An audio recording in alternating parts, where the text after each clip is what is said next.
ठीक है, अब कंट्रोल कर।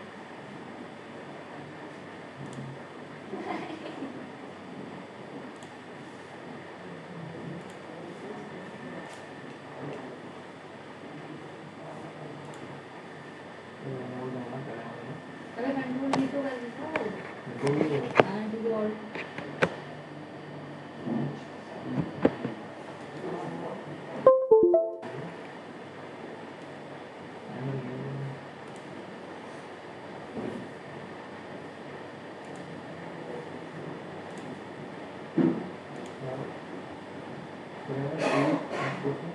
HP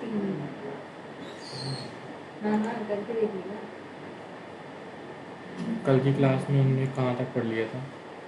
यहाँ पे ये ट्रांसपोज था लास्ट। हाँ, ट्रांसपोज तक हमने पढ़ लिया था ना। आज हम देखते हैं फॉन्ट ग्रुप को देखते हैं। एक ऑप्शन बचा हुआ है आपका, ये फॉर्मेट पेंटर। हम इसको अभी नहीं देख रहे हैं, हम इसको देखेंगे इस ग्रुप को पढ़ने के बाद, है ना, क्योंकि इस पे जो भी चेंजेस अप्लाई होंगे वो ये पेंट कर लेगा एंड ये किसी और जगह पे अप्लाई कर देगा, जैसे अभी करके देखेंगे हम थोड़ी देर से।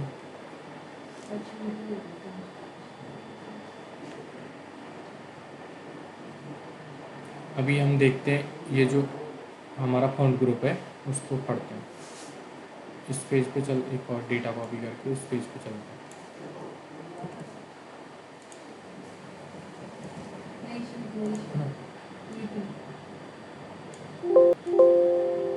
अभी देखना मैं क्या करूँगा, यहाँ से मुझे जो फ़ॉन्ट दिख रहा है ना, मुझे ये सही नहीं लग रहा है, तो यहाँ पे बहुत सारे फ़ॉन्ट टाइप दिए हुए हैं इस तरह से, Calvary light, Calvary, all fonts, agency, FB,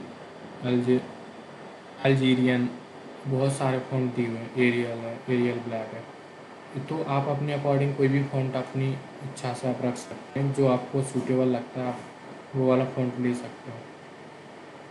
मैं प्रेफर करता हूँ टाइम्स न्यू रोमन हमेशा, तो मुझे वो फ़ॉन्ट अच्छा लगता है, तो आप वो फ़ॉन्ट अगर आपको अच्छा लगता है तो आप वो भी रख सकते हैं। मैं इसको टाइम्स न्यू रोमन कर लेता हूँ सारे इस फ़ॉन्ट को। मैंने सारे जो मेरे वर्ड लिखे हुए थे वो टाइम्स न्यू रोमन में कर लिए और मैं थोड़ा सा इसका साइज़ भी इंक्रीज़ कर देता हूँ।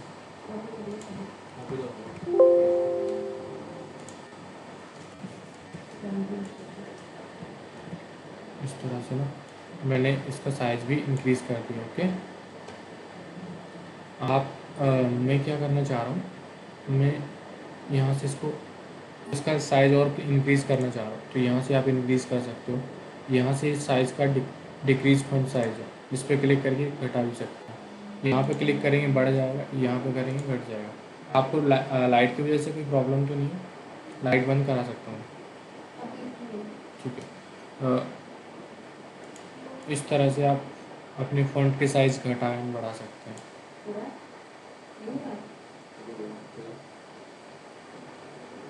ये काम करिए, आप पहले देख लीजिए, लास्ट में हम 15 मिनट का टाइम ले लेंगे, उस पर कर लेंगे, ठीक है। सारी चीज़ें कर लेंगे, आप लैपटॉप को भी बंद कर दीजिए।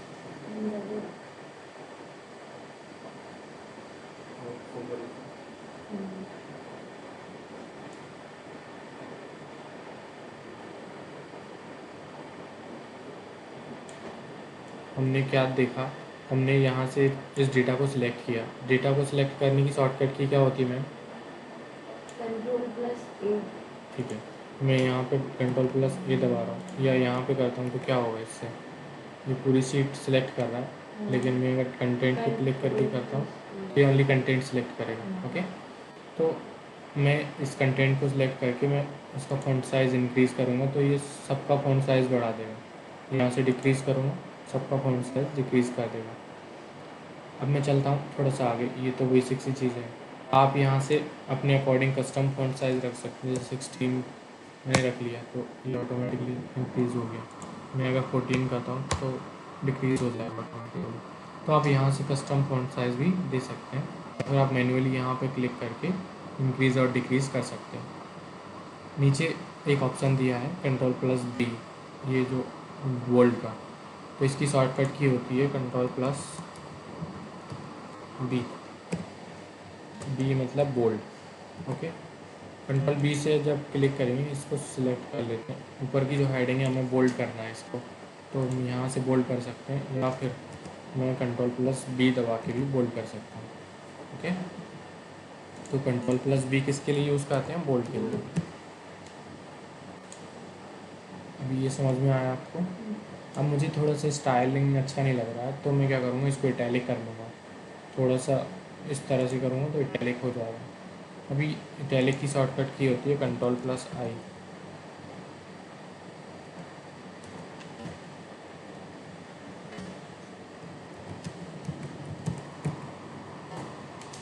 इटैलिक करने की शॉर्टकट की होती है। अब मैं क्या करता हूँ, मुझे इन हेडिंग्स को अंडरलाइन करना है, तो मैं कंट्रोल प्लस यू दबा दूँगा। शॉर्टकट कीज़ नाम के अकॉर्डिंग होती हैं ज़्यादातर, कुछ डिफरेंट होती हैं, कुछ नेम्स के अकॉर्डिंग होती हैं। तो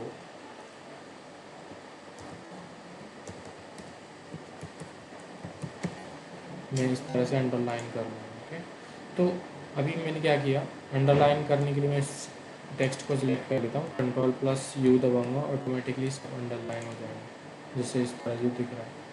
अगर मैं चाहता हूँ कि मुझे अंडरलाइन हटाना है, तो मैं कंट्रोल प्लस यू फिर से दबा दूँगा, हट जाएगा। अगर मुझे डबल अंडरलाइन चाहिए तो मैं यहाँ से डबल अंडरलाइन कर दूँगा, इस तरह से।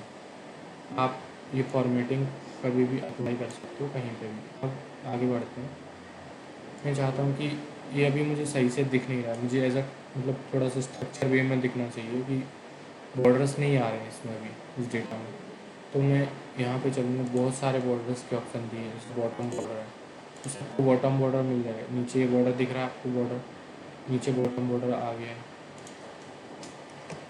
आपको अगर यहाँ से टॉप बॉर्डर चाहिए तो आपको टॉप बॉर्डर भी मिल जाएगा, जैसे बॉटम बॉर्डर आया था।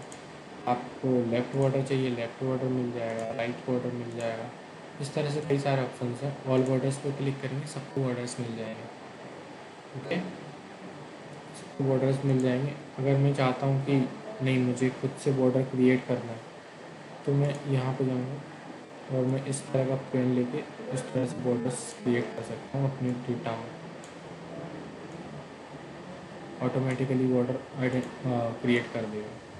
ठीक है, तो अभी मुझे इसकी ज़रूरत नहीं है, मैं हटा देता हूँ। अभी मैंने जो किया समझ में आया? Bold, italic, underline and font size increase करना, फॉन्ट टाइप बदलना, इसमें कुछ भी ज़्यादा, एंड बॉर्डर अप्लाई करना इस तरह से। वैसे आपने बॉर्डर अप्लाई किया है यहाँ पे, अगर आप इसको इरेज़ करना चाहते हैं तो इरेज़ बॉर्डर का भी इसमें ऑप्शन दिया है, आप इसको इरेज़ भी कर सकते हो बॉर्डर को। ओके, इस तरह से।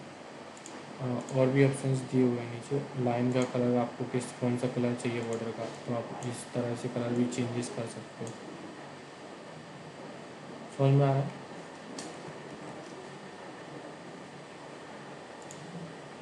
ब्लैक कर दिया है। मैं क्या करता हूँ, इस पर थोड़ा सा बैकग्राउंड में कलर दे देता हूँ।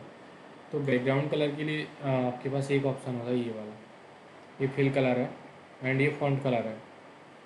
ये फिल कलर, ये फॉन्ट कलर है। अगर आप इस पर क्लिक करेंगे तो आपको बैकग्राउंड के कलर दिखाई देंगे। जैसे मैं इस पर क्लिक करता हूँ तो ये बैकग्राउंड कलर आपको दे देगा इस तरह से। आप ग्रीन ले सकते हो, येलो ले सकते हो, और आप ये वाला ले सकते हो। आप फ़ॉन्ट का कलर चेंज करना, फ़ॉन्ट का कलर मीन्स जो वैल्यू लिखी हुई है उसका कलर, जैसे इस तरह से आप वैल्यूज़ का कलर भी चेंज कर सकते हो अपने अकॉर्डिंग, जो आपको सूटेबल लगता है आप वो कर सकते हो। जैसे मुझे वाइट सही लग रहा है यहाँ पे, तो मैंने वाइट कर दिया।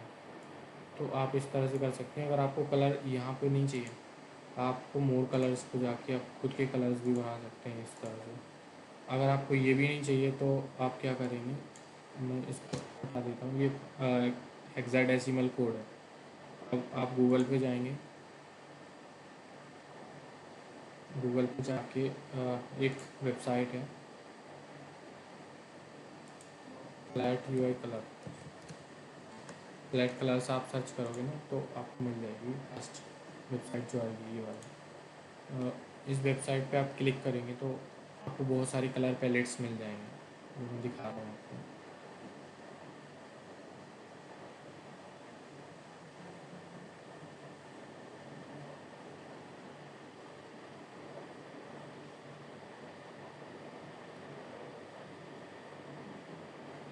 ओपन क्यों नहीं हो रहा है?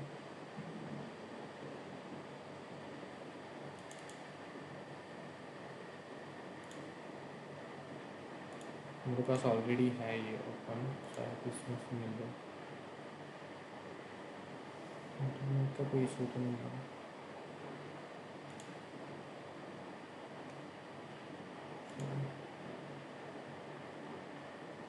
यहाँ पे बहुत सारे आपको कलर पैलेट्स मिल जाएंगे, जैसे ये अमेरिकन पैलेट्स है, ब्रिटिश पैलेट है। मुझे ये सबसे अच्छा लगता है। मैं यहाँ से एक रेड कलर कॉपी कर लेता हूँ एंड मैं क्या करूँगा, एक्सेल के यहाँ पे जाके इसको पेस्ट कर दूँगा। अभी ये क्या करेगा, ओके करूँगा, यहाँ से देखो ये वाला कलर ले लेगा जो ब्रिटिश कलर है। यहाँ से मैंने हेक्साडेसिमल कोड लेके आ गया एंड इस तरह से मैंने इसको इस पर अप्लाई कर दिया। अगर आप चाहते हैं कि मुझे ये कलर किसी इमेज में से फैच करना है तो आप क्या करोगे, मैं आपको एक तरीका और बता रहा हूँ कलर फैच करने का, किस तरह से हम कलर फैच करते हैं। मैं एम एस पेंट पर वो इमेज निकाल लूँ, ओपन कर लूँगा यहाँ से, या फिर मैं कोई इमेज है, मान लो मेरे पास कोई इमेज रखी हुई है मेरी फाइल्स में, मैं चाहता हूँ कि मेरा कलर उसके अकॉर्डिंग आ जाए। उस कलर मुझे उस इमेज में से कोई कलर चाहिए, जैसे भी इमेजेस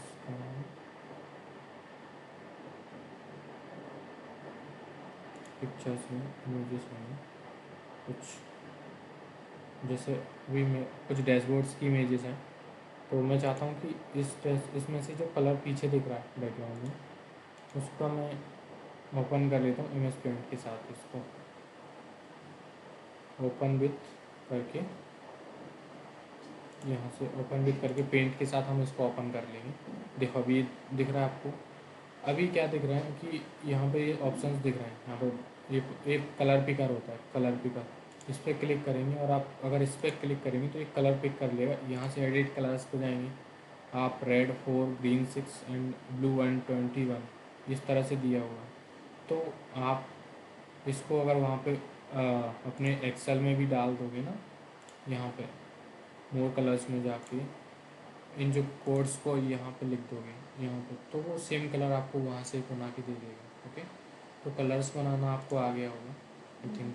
बहुत ईजी है, आप ऑनलाइन भी कलर ले सकते हैं। बहुत सारे कलर्स अवेलेबल हैं आपको अपनी, जब डैशबोर्ड बनाएंगे तो उसकी डिज़ाइनिंग के लिए आपको बहुत सारे कलर्स ऑप्शंस मिल जाएंगे। मैं आपको और भी कलर की वेबसाइट बता दूँगा, वहाँ से आप कलर्स ले सकते हैं। अभी हमारा जो मेन मोटिव था कलर्स के बारे में, तो हमने पढ़ लिया। ओके, अब मैं चाहता हूँ कि मुझे यही काम बार बार करना होता है। कहीं मैं किसी कंपनी में काम कर रहा हूँ और उनकी एक सेम काइंड ऑफ फॉर्मेटिंग उनको हर सीट पे चाहिए, मतलब उनके पास 15-20 सीट्स हैं, तो मैंने एक ही फॉर्मेटिंग यहाँ पे कर ली है। अब इस फॉर्मेटिंग को मुझे अगली सीट पे भी करना है। अगली मान लो मेरे पास बहुत सारी सीट्स हैं और इन पे भी सेम फॉर्मेटिंग उनको चाहिए, जैसे डेटा से सेम काइंड ऑफ डेटा वहाँ पे भी लिखा हुआ है। ऐसे जैसे ये डेटा है, इसको सेम काइंड ऑफ डेटा उन सीट्स पे भी लिखा हुआ है। यहाँ पे यहाँ से मैं कॉपी कर लेता हूँ, यहाँ पर भी लिखा हुआ है। इस तरह से डेटा अगर लिखा हुआ है ना, तो मैं क्या करूँगा, सब पे मुझे अप्लाई करने के लिए मैं बार बार तो यूज़ नहीं करूँगा इसको। बार बार करूँगा तो मेरा बहुत टाइम वेस्ट हो जाएगा। मैं क्या करूँगा, इसको सिलेक्ट कर लूँगा। सिलेक्ट करने के बाद मैं दबाऊँगा। अभी तो मैं शॉर्टकट की का यूज़ नहीं कर रहा हूँ, शॉर्टकट की मैं यहाँ लिख दूँगा। मैं यहाँ से फॉर्मेट पेंटर पर क्लिक करूँगा। फॉर्मेट पेंटर क्या करेगा, जो भी हमने फॉर्मेटिंग इस पर की है वो सारी कॉपी कर लेगा। टेक्स्ट कॉपी नहीं करेगा, फॉर्मेटिंग ओनली कॉपी कर लेगा। ओके, फॉर्मेटिंग ओनली कॉपी करके जब मैं इसको इस पर जाके क्लिक करूँगा तो ये इस पर अप्लाई कर देगा। समझ में आया कैसे हुआ? यहाँ से मैंने इसको क्या किया, कंट्रोल ए के साथ सिलेक्ट किया, यहाँ पे मैंने क्लिक किया फॉर्मेट पेंटर, जो ब्रश जैसा निशान दिख रहा है यहाँ पे क्लिक करने के बाद मैंने इस पर सिंपल क्लिक कर दिया। उसके बाद ये ऑटोमेटिकली इस पर अप्लाई कर देगा। जैसे अभी फिर से करते हैं हम, जो ओके कंट्रोल के साथ इसको हम इस सीट पे लेके चलते हैं एंड यहाँ पे अप्लाई करते हैं। इस तरह से ये अप्लाई हो गया। ओके, आपको कोई प्रॉब्लम इशू है यहाँ तक? फॉर्मेट पेंटर समझ में आ रहा है?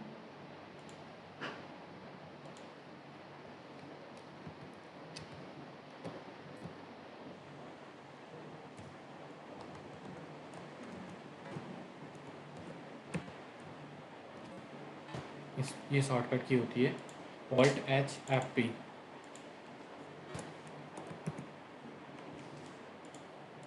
इसको फॉर्मेट पेंटर के लिए यूज़ करते हैं।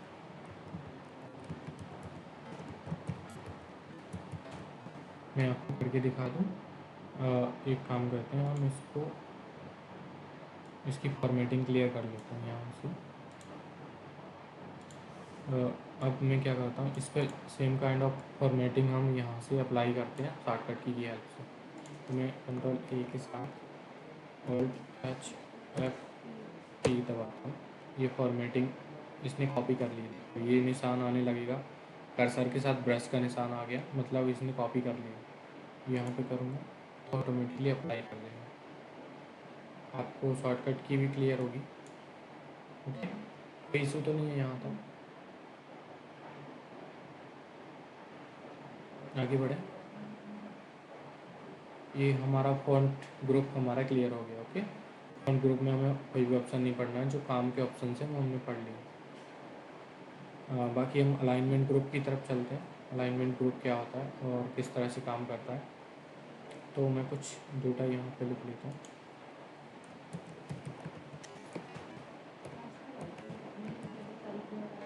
जैसे भी ये डेटा आपको दिख रहा है,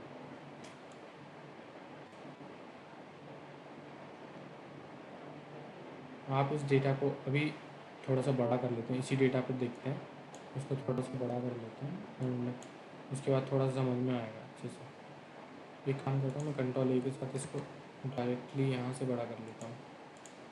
ये सारे ऑप्शन हम पढ़ेंगे, अभी घबराने की ज़रूरत नहीं है। छोटी कर लेते हैं। इस तरह से मैंने डेटा को बड़ा कर लिया। ओके, अब मैं क्या करता हूँ, यहाँ से यहाँ पे चलते हैं। अभी ये आपको किस डायरेक्शन में दिख रहा है, मतलब यहाँ पे नीचे वाले डायरेक्शन में। अभी हमारा टेक्स्ट नीचे आ रहा है सेल्स में, लेकिन मुझे चाहिए मिडिल में चाहिए, तो मैं मिडिल में कर लूँगा यहाँ से। तो ये मिडिल अलाइन करने के लिए यहाँ पे क्लिक करते हैं और ऑटोमेटिकली मिडिल अलाइन हो जाता है डेटा। अगर मैं चाहता हूँ कि मुझे अपर अलाइन चाहिए, टॉप अलाइन चाहिए, तो मैं इस पर क्लिक करके टॉप अलाइन कर दूँगा, तो ये टॉप में दिखने लगेगा सीट्स के। उसके बाद मैं चाहता हूँ कि नहीं यार, मुझे ये टेक्स्ट है ना राइट सेंटर से स्टार्ट होना चाहिए यहाँ से। तो इस तरह से मैं इसको सेंटर में कर लूँगा, तो सारा जो टेक्स्ट है वो सेंटर से स्टार्ट होगा। ये मैंने पहले यहाँ पे कर लिया था, अभी इसको यहाँ पे कर लेते हैं। अब हम चाहते हैं कि ये राइट से स्टार्ट होना चाहिए, ना कि लेफ़्ट से या सेंटर से। तो इसको राइट से स्टार्ट करने के लिए यहाँ से स्टार्ट कर देंगे। जब अभी हम टेक्स्ट लिखेंगे, देखो जैसे मैं राइट से अलाइन कर लेता हूँ, तो जब टेक्स्ट लिखेंगे तो राइट से स्टार्ट होगा।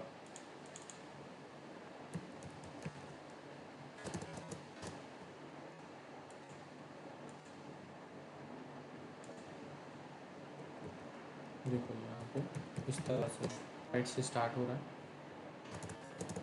अगर मैं चाहता हूँ कि लेफ़्ट से स्टार्ट हो, तो मैं इसको लेफ़्ट कर दूँगा यहाँ पे। तो अब बाय डिफ़ॉल्ट लेफ़्ट ही होता है, लेफ़्ट से ही हम टेक्स्ट लिखते हैं। इस तरह से ही हमारा टेक्स्ट आता है। बट मैं चाहता हूँ मिडिल अलाइन हो जाए, कि मिडिल वही मैं क्लिक करूँ तो मिडिल पार्ट से स्टार्ट हो हमारा टेक्स्ट। तो ये मिडिल पार्ट से स्टार्ट हो रहा है, ना लेफ़्ट से ना राइट से। ओके, इतना समझ में आया कि हम अलाइनमेंट किस तरह से करते हैं, और अलाइनमेंट का यूज़ हम टेक्स्ट को अच्छे से रिप्रेजेंट करने के लिए करते हैं। जैसे हमारा टेक्स्ट कहीं भी हमारी सीट्स का मान लो हमारा जो भी रो का साइज़ बड़ा है या फिर हमारे कॉलम का साइज़ बड़ा है, तो हम हमारे टेक्स्ट को एडजस्ट करने के लिए हम अलाइनमेंट का यूज़ करते हैं, है ना। यहाँ पर कोई प्रॉब्लम आपको फॉर्मेट पेंटर से लेकर यहाँ तक कोई भी इशू तो नहीं होगा।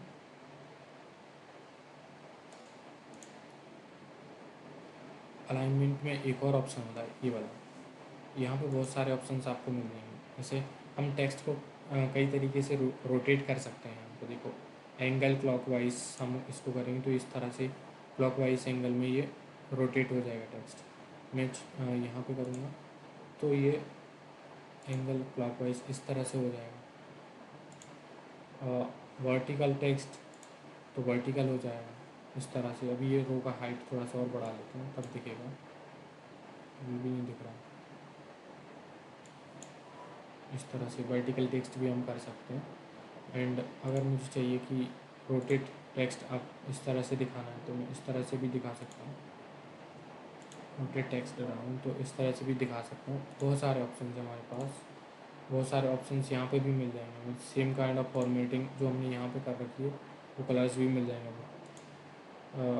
बॉर्डर में आप बॉर्डर असाइन कर सकते हैं इस तरह से जो हमने यहाँ पे किए थे। तो वो सेम काइंड ऑफ फंक्शंस यहाँ पे भी अवेलेबल है एंड यहाँ पे भी अवेलेबल है, लेकिन हमें यहाँ पे ओपन करने की ज़रूरत नहीं है क्योंकि हम यहाँ पे ऑलरेडी उनको पढ़ चुके हैं। ओके, सारे फंक्शंस सेम है।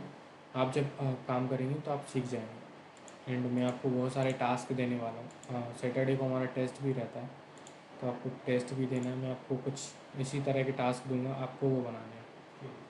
ओके, बाकी आगे बढ़ते हैं अपन। अलाइनमेंट में एक ऑप्शन ये होता है जिसमें आप इंडेंटेशन को बढ़ा सकते हो। इंडेंटेशन क्या होता है? स्पेसेस। जैसे अभी आपको एक लेफ़्ट साइड में ज़्यादा दिख रहा है, लेकिन मैं अगर लेफ़्ट साइड में इंडेंटेशन बढ़ाता हूँ, इस तरह से राइट साइड में इंडेंटेशन बढ़ाता हूँ, तो इस तरफ टेक्स्ट आपका शिफ्ट होना स्टार्ट हो जाएगा। जैसे मैं इस तरफ करूँगा तो इस तरफ हो जाएगा। तो ये इंडेंटेशन के लिए बेसिकली होता है। अगर हमारा टेक्स्ट बड़ा है एंड हम चाहते हैं कि उसको मैन्युअली हम इस तरह से फिक्स करें, तो हम इंडेंटेशन का यूज़ करके कर सकते हैं। ओके, इन दोनों को मैन्युअली यूज़ करते हैं। बाकी हमारे पास ये ऑप्शंस तो हालांकि है ही। समझ में आ रहा है? हम बहुत सारे इंडेंटेशंस दे सकते हैं। ओके, ठीक है, हम आगे बढ़ते हैं। यहाँ पे एक ऑप्शन दिख रहा है आपको टेक्स्ट रैप का। मान लीजिए मेरे पास एक ये जो डेटा दिख रहा है यहाँ पे, मैं एक बड़ा सा कोई पैराग्राफ कॉपी कर लेता हूँ कहीं से, गूगल से। स्टोरी का कोई पैराग्राफ यूज़ कर लेता हूँ। स्टोरी, अच्छी स्टोरी ले लेता हूँ। यहाँ से कुछ ले लेता हूँ, इसको कॉपी कर लेता हूँ एंड मैं यहाँ पे एक्सेल में चलता हूँ एंड मुझे यहाँ पे पेस्ट करूँगा। तो अभी देखना आप ऑटोमेटिकली रैप करके आ रहा है, बट कभी कभी ऐसा हो जाता है कि रैप करके नहीं आता, इस तरह से आने लगता है। अभी ये ऑटोमेटिकली रैप टेक्स्ट है। मैं कहीं और करके देखता हूँ इसको।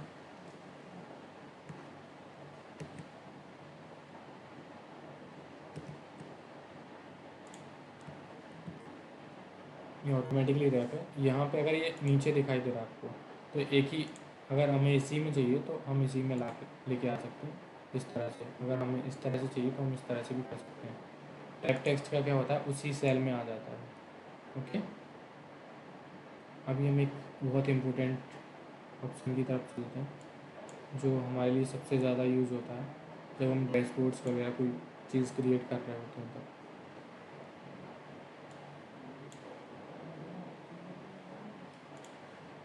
कंट्रोल ए किया, एक शॉर्टकट की होती है Alt+H+O+A, ऑटोमेटिकली रोज़ को, जैसे अभी देखना ये आपको इतना बड़ा दिख रहा है, मुझे रैप टेक्स्ट करूँगा मैं तो ये क्या करेगा, इसको इस तरह से यहाँ पे लेके आ जाएगा।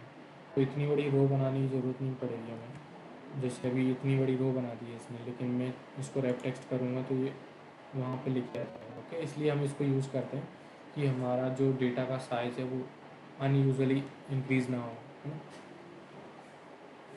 अभी मैं क्या करता हूँ, एक यहाँ से रो इंसर्ट कर लेता हूँ। इस पर राइट क्लिक करूँगा, यहाँ से इंसर्ट का ऑप्शन आएगा, यहाँ से एक रो इंसर्ट कर ली मैंने ऊपर। मैं इसको क्या करता हूँ, सिलेक्ट कर लेता हूँ यहाँ तक, जहाँ तक मुझे डेटा लिखा हुआ है मेरा वहाँ तक। मैं क्या करूँ, यहाँ पे चलते हैं, मर्ज एंड सेंटर करूँगा। क्या करेगा, सेंटर अलाइनमेंट आपने देखा कि जो भी टेक्स्ट लिखते हैं वो मिडिल से अलाइन हो जाता है, कि मिडिल से लिखना है स्टार्ट करते हैं। एंड ये क्या करेगा, सारी सीट्स की जो रोज़ हैं, जो आपको यहाँ पे बॉर्डर्स दिख रहे हैं, उन बॉर्डर्स को मर्ज कर देगा, उनमें से बॉर्डर्स हटा देगा एंड इन सबको मिला के एक ही सेल बना देगा। ओके, अगर हम इसमें कुछ लिखेंगे तो ये मिडिल से अलाइन हो जाएगा ऑटोमेटिकली, है ना। ये क्या करेगा, जो भी सेल्स हमें दिख रही हैं उनके बॉर्डर्स को मर्ज करके मिडिल से अलाइन कर देगा एंड यहाँ पे सारी सीट्स को मिला के, सारी जो भी सेल्स थी उनको मिला के एक सिंगल सेल बना देगा। जो भी हम डेटा लिखेंगे वो सिंगल सेल में लिखा जाएगा। देखो अभी यहाँ पे सेल एड्रेस क्या आ रहा है, A1 आ रहा है। ये पूरा एड्रेस A1 के लिए यूज़ किया जा रहा है, ठीक है। A1 से E1 तक है ये, बट ये A1 के लिए यूज़ कर रहा है क्योंकि पहली जो सेल है वो A1 है। तो इसने क्या किया, सारी सेल्स को मर्ज करके एक सिंगल सेल बना दी। यहाँ से करेंगे मर्ज इन सेंटर, ओके। इसकी शॉर्टकट की होती है Alt+H+M+C।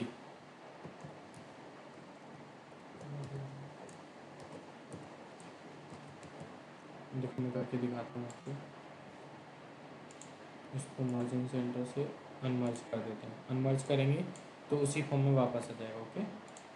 अनमर्ज करेंगे तो उसी फॉर्म में वापस आ जाएगा, मर्ज करेंगे तो मर्ज हो जाएगा। आपको अभी ये दिख नहीं रहा होगा अच्छे से, मैं इसको बॉर्डर्स दे देता हूँ यहाँ से। अभी देखना, अभी दिख रहा होगा, यहाँ पे दिखेगा। मैं इसको मर्ज एंड सेंटर करता हूँ, यहाँ से मर्ज एंड सेंटर, इस पर क्लिक करेंगे। देखना अभी क्या किया इसने, सारी इसको पहले बॉर्डर्स दे देते हैं। अभी देखो यहाँ पे बॉर्डर्स आ रहे हैं। अब ये क्या करेगा, मर्ज एंड सेंटर से वो सारे बॉर्डर्स को भी हटा देगा एंड सबको मर्ज करके एक नई सेल बना देगा। उस सेल में हम जो भी कंटेंट लिखेंगे वो सेंटर से अलाइन हो जाएगा ऑटोमेटिकली, हमें अलाइन करने की ज़रूरत नहीं पड़ेगी। तो मैं यहाँ पर कुछ भी लिखता हूँ तो ऑटोमेटिकली सेंटर में अलाइन होकर आएगा। इस तरह से मर्ज एंड सेंटर काम करता है। अगर आप मर्ज एंड सेंटर को अनमर्ज करना चाहते हो तो सिंपली आपको इस तरह से क्लिक करना है, यहाँ जाना एंड अनमर्ज सेल्स पर क्लिक कर देना है। तो यहाँ से आप हेडिंग बनाना सीख गए हो कि हेडिंग किस तरह से हम किसी भी सीट की बनाते हैं। इस तरह से हम हेडिंग बना सकते हैं, ओके। अभी हम आगे बढ़ते हैं। हमें कुछ डेटा इस तरह से चाहिए होता है, जैसे अभी मेरे पास ये सीट लिखी हुई है, मैं कुछ डेटा मेरे पास इस तरह से है कि इस तरह से आपको हर डेटा को देखना है। जैसे कोई बड़ा नाम है किसी कंपनी के नाम, मतलब किसी डेटा में कंपनी के नाम है और हमें उनको इस तरह से देखना है, एक ही सेल में चाहिए हमें उस नाम। तो हम क्या करेंगे, यहाँ से जाएंगे एंड मर्ज अक्रॉस पे क्लिक कर देंगे। मर्ज अक्रॉस ने क्या किया पता है, इसने ओनली वर्टिकल जो सेल्स थी उनको मर्ज, वर्टिकल जो लाइंस थी उनको मर्ज करके एंड हॉरिजेंटल लाइंस को मर्ज नहीं किया इसने। तो मर्ज अक्रॉस का यूज़ क्या होता है, इस तरह से हमें कोई डेटा बनाना होता है तो हम उसको यूज़ करते हैं। एंड इसमें भी अलाइनमेंट लेफ्ट आता है, बट हम इसको अलाइनमेंट किसी भी तरह से दे सकते हैं, जैसे हमने यहाँ से दिया था। हम इसको मिडिल अलाइन कर लेते हैं तो मिडिल से ऑटोमेटिकली लिखना स्टार्ट हो जाएगा इस तरह से। अभी ये लेफ्ट में आ रहा है, मैं इसको मिडिल में अलाइन कर लूँगी। यहाँ से इस पर क्लिक करके मिडिल अलाइन करूँगा तो मिडिल में अलाइन हो जाएगा। इस तरह से आप इस तरह से डेटा बना सकते हैं मर्ज अक्रॉस का यूज़ करके। एंड आपको मैंने दिखाया था मर्ज एंड सेंटर, उसकी शॉर्टकट की मर्ज एंड सेंटर की मैंने लिख दी थी। उसके बाद एक और शॉर्टकट की है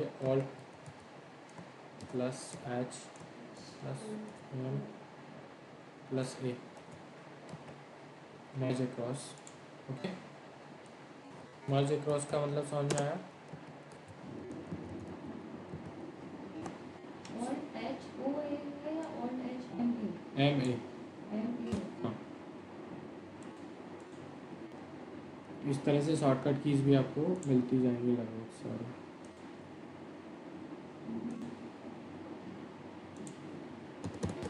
अगर आपको इसको ज़ीरो करना है तो ज़ीरो भी कर सकते हैं आप यहाँ से। अगर इसको नॉर्मल वे में लाना है, जैसे मैं बताना भूल गया आपको ये वाली चीज़, आपको एंगल क्लॉकवाइज है इस तरह से, आपको नॉर्मल वे में लाना है तो आप यहाँ पे जाके इसको ज़ीरो कर देना तो नॉर्मल वे में आ जाएगा आपका टेक्स्ट, ओके। इस तरह से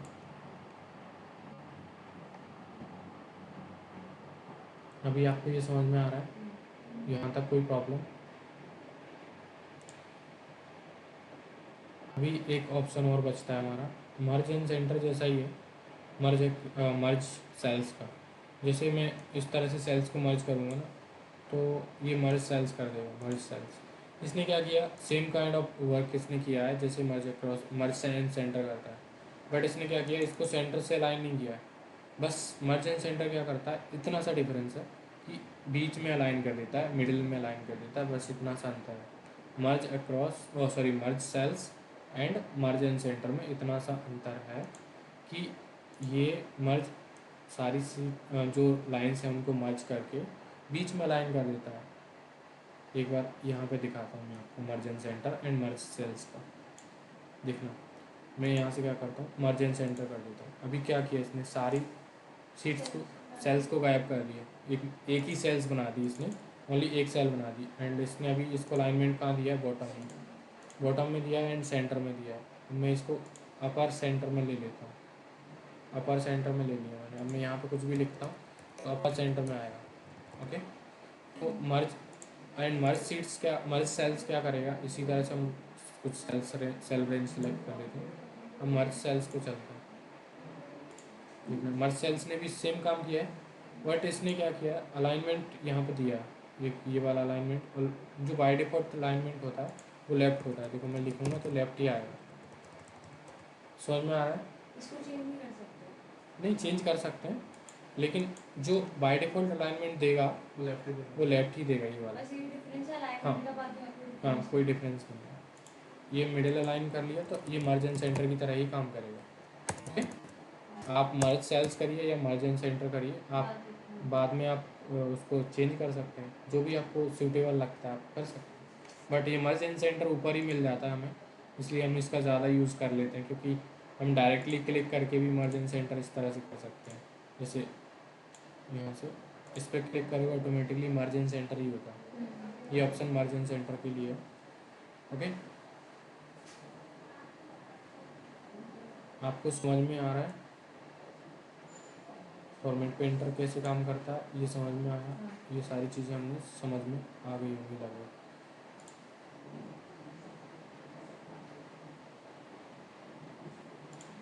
ये सारे ऑप्शंस जो आपको यहाँ दिख रहे हैं ऑलरेडी ये यहाँ पे ही होते हैं। इनको बस यहाँ पे एक डिफ्रेंशिएट कर दिया जाता है। बस इसको हम आगे पढ़ेंगे यहाँ पे, ये जो और नंबर वाला जो आ रहा है ना, इसको यहाँ पे पढ़ेंगे, नंबर ग्रुप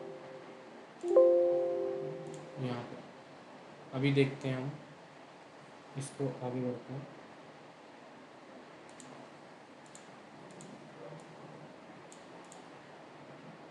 अभी यहाँ पे जो टेक्स्ट लिखा है इसका बाय डिफ़ॉल्ट जो टाइप है ना, फॉर्मेट है, वो जनरल है ऑटोमेटिकली। देखो यहाँ पे भी मैं देख पा रहा हूँ, तो यहाँ पे भी जनरल फॉर्मेट ले रहा है, यहाँ पे भी जनरल फॉर्मेट ले रहा है।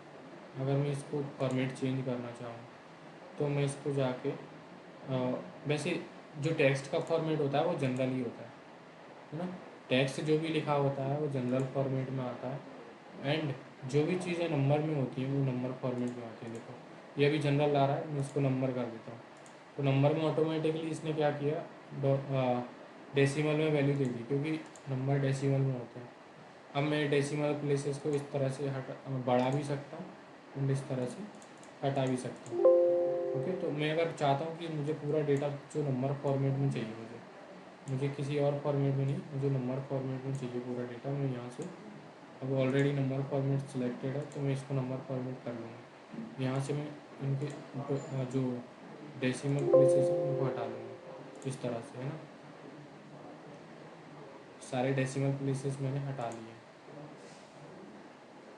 ये क्या यहाँ पे डेसिमल प्लेस लग रहा है क्या,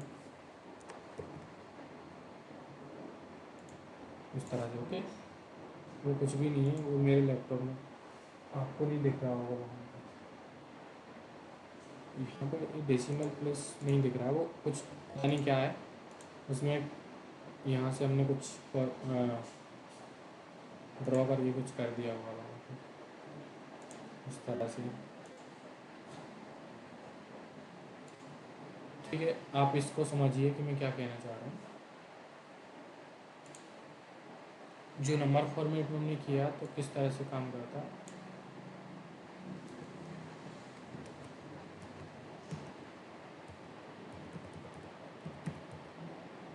जैसे भी हमारे पास ये टेक्स्ट है,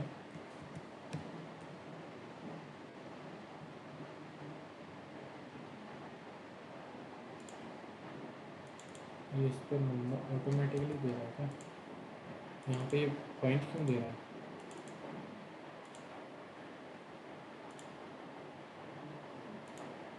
बाई डिफ़ॉल्ट ही दे रहे हैं, कोई कोई इशू नहीं है उसका, हमें उससे मतलब नहीं है क्यों दे रहा है। हम यहाँ से चलते हैं, नंबर फॉर्मेट में कन्वर्ट किया, इस तरह से आप नंबर फॉर्मेट में कन्वर्ट कर सकते हैं हमारे डेटा को।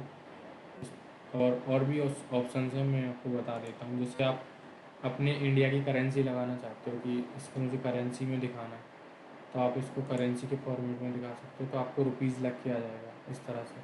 आप डेसिमल पॉइंट्स हटा दीजिए, हट जाएंगे आपके डेसिमल पॉइंट्स। इस तरह से आपको रुपीज़ में दिखा दो, ये 60 रुपीज़, 70 रुपीज़, कुछ भी आप दिखा सकते हैं इस तरह से। आप ये formatting, same kind of formatting format painter पर जाके यहाँ पर भी अप्लाई कर सकते हो। इस तरह से आपको ये फॉर्मेटिंग यहाँ पर मिल जाएगी, रुपीज़ लगा के ऑटोमेटिकली दे देगा। एक और ऑप्शन होता है करेंसी का। करेंसी के बाद अकाउंटिंग का एक सेम काइंड ऑफ ऑप्शन होता है। इसमें क्या होता है कि हमारे पास बड़ा डेटा है तो ऑटोमेटिकली वो यहाँ पे कॉमा लग के आ जाता है। जैसे मैं लिखता हूँ 10,000, मैंने लिखा, इसको अगर मैं करेंसी में कन्वर्ट करता हूँ, देखो मेरा माउस काम तो नहीं होता अच्छे से, करेंसी में कन्वर्ट करता हूँ, क्या करेगा इस तरह से आपको ये वैल्यू पे 2 डेसिमल प्लेसेस लगा के दे देगा एंड कॉमा भी लगा के दे देगा। लेकिन जो करेंसी अकाउंटिंग है वो क्या करेगा, वो भी इसको अकाउंटिंग किया तो सेम काइंड ऑफ फॉर्मेटिंग कर देगा। बस थोड़ा सा इसका अंतर होता है कि ये थोड़ा सा दूर लगाता है, ये पास में लगाता है, इसका हाँ करेंसी में थोड़ा पास आता है, हाँ, इसमें थोड़ा दूर आता है। इस तरह से देखो, अब मैं करेंसी में जाऊँगा, ये पास में आ गया। ये अगर अकाउंटिंग में जाऊँगा तो ये अकाउंटिंग में थोड़ा सा दूर आएगा। ओके, इतना सा डिफरेंस है। आप दोनों में से किसी का भी यूज़ कर सकते हो, सेम काइंड ऑफ कैलकुलेशन आप दोनों पे अप्लाई कर सकते हो।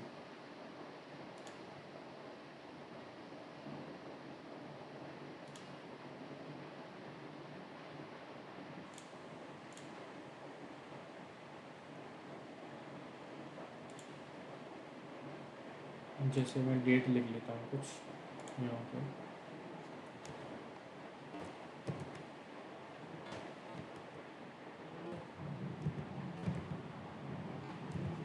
अभी ऑटोमेटिकली ये डिफाइन कर लेगा कि ये डेट है। मैं एक काम करता हूँ, डेट को मैं इस तरह से करता हूँ, कंट्रोल कॉलन के साथ दबाऊंगा तो आज की डेट आ जाएगी। ठीक है, मैं एक स्पेस ले लेता हूँ, कंट्रोल से कॉलन दबाऊंगा तो आज का टाइम, अभी टाइम आ जाएगा। अब देखना, ये क्या कस्टम करके दे रहा है आपको, कस्टम ऑटोमेटिकली जो हमने कस्टम बनाया। लेकिन अगर मुझे इसको शॉर्ट डेट में कन्वर्ट करना है तो इसको मैं शॉर्ट डेट में कन्वर्ट कर दूँगा, इस तरह से वो टाइम हट जाएगा वहाँ से। ओके, ये जो टाइम आ रहा है वो हट जाएगा, शॉर्ट डेट दिखने लगेगी मुझे, लेकिन टाइम वहाँ पर रहेगा। टाइम हमेशा के लिए नहीं हटेगा, टाइम उसके साथ रहेगा, लेकिन कन्वर्ट उसको शॉर्ट डेट में कर लेंगे। अगर लॉन्ग डेट में कन्वर्ट करना है तो लॉन्ग डेट में भी कन्वर्ट कर लेंगे। तो ये इस तरह से आपको डेटा दिखा देगा। समझ में आ रहा है? डेट का कॉन्सेप्ट समझ में आया? अभी डेट किस तरह से दिखाते हैं, जैसे 12 अगस्त 2025 ये लॉन्ग डेट है। अगर मुझे इसको शॉर्ट डेट करना है तो शॉर्ट डेट में इस तरह से आ जाएगा।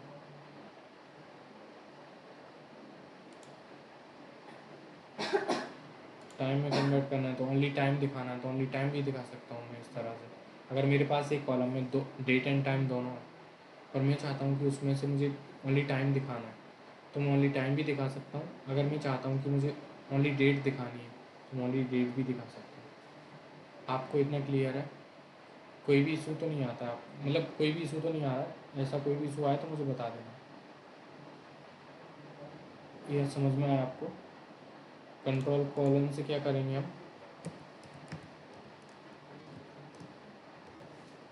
करंट डेट ले लेंगे एंड कंट्रोल से कॉलन से एक काम करना,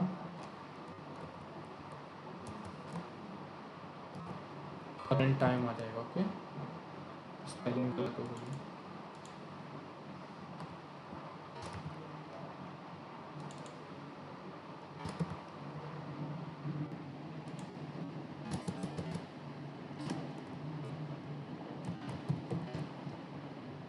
समझ में आया? आज की शॉर्टकट कीज़ ही हमने यूज़ करी है, उनको हमने बता दिया, बाकी जो भी छूट गई होंगी उनको भी बता दूँगा। ओके, वैसे तो सारी लगभग हमने कर ली है।